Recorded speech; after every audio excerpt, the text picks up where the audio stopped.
ये है चाणक्य नीति का 12वां अध्याय।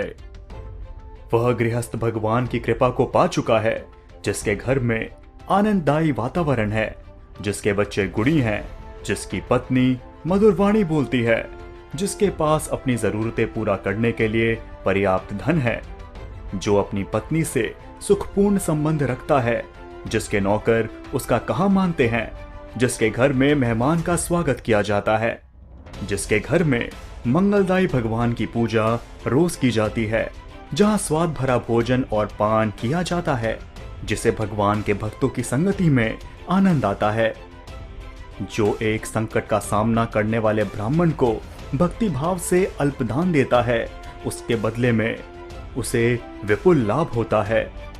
वो लोग जो इस दुनिया में सुखी हैं, जो अपने संबंधियों के प्रति उदार हैं, अनजाने लोगों के प्रति सहृदय हैं, अच्छे लोगों के प्रति प्रेम भाव रखते हैं, नीच लोगों से धूर्ततापूर्ण व्यवहार करते हैं, विद्वानों से कुछ नहीं छुपाते, दुश्मनों के सामने साहस दिखाते हैं, बड़ों के प्रति विनम्र और पत्नी के प्रति सख्त हैं।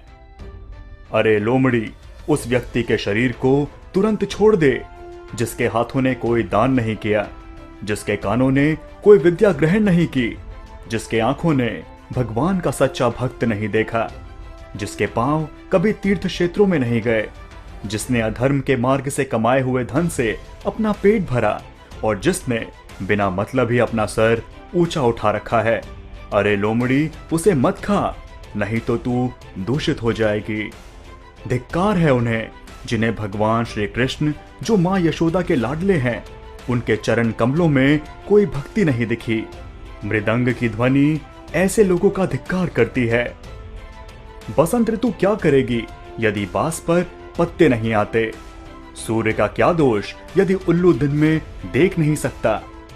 बादलों का क्या दोष यदि बारिश की बूंदें चातक पक्षी की चोंच में नहीं गिरती? उसे कोई कैसे बदल सकता है जो किसी के मूल में है? एक दुष्ट के मन में सद्गुणों का उदय हो सकता है यदि वह एक भक्त से सत्संग करता है, लेकिन दृष्ट का संग करने से भक्त दूषित नहीं होता। जमीन पर जो फूल गिरता है उससे धरती सुगंधित होती है, लेकिन पुष्प को धरती की गंध नहीं लगती। उसका सही में कल्याण हो जाता है जिसे भक्त के दर्शन होते हैं। भक्त में तुरंत शुद्ध करने की क्षमता है। पवित्र क्षेत्र में तो लंबे समय के संपर्क से शुद्धि होती है।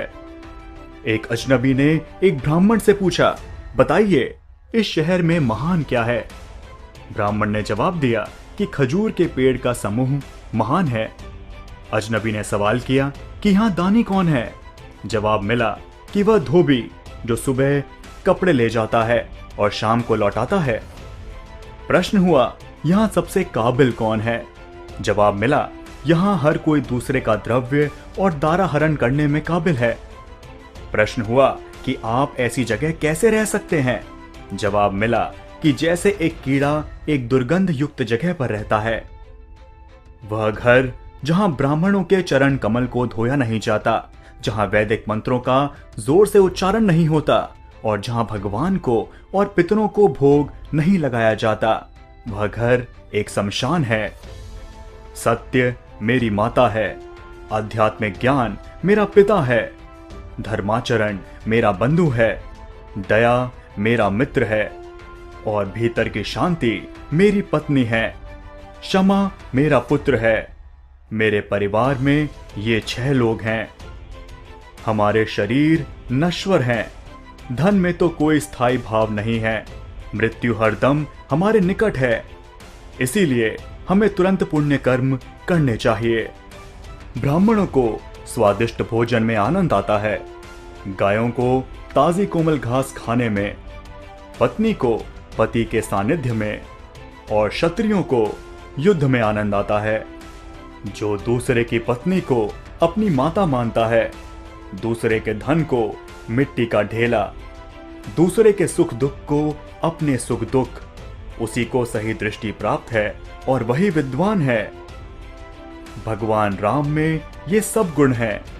सद्गुणों में प्रीति, मीठे वचन, दान देने की तीव्र इच्छा शक्ति, मित्रों के साथ कपट रहित व्यवहार, गुरु की उपस्थिति में विनम्रता, मन की गहरी शांति, शुद्ध आचरण, गुणों की परख, शास्त्र के ज्ञान की अनुभूति, रूप की सुंदरता एवं भगवत भक्ति।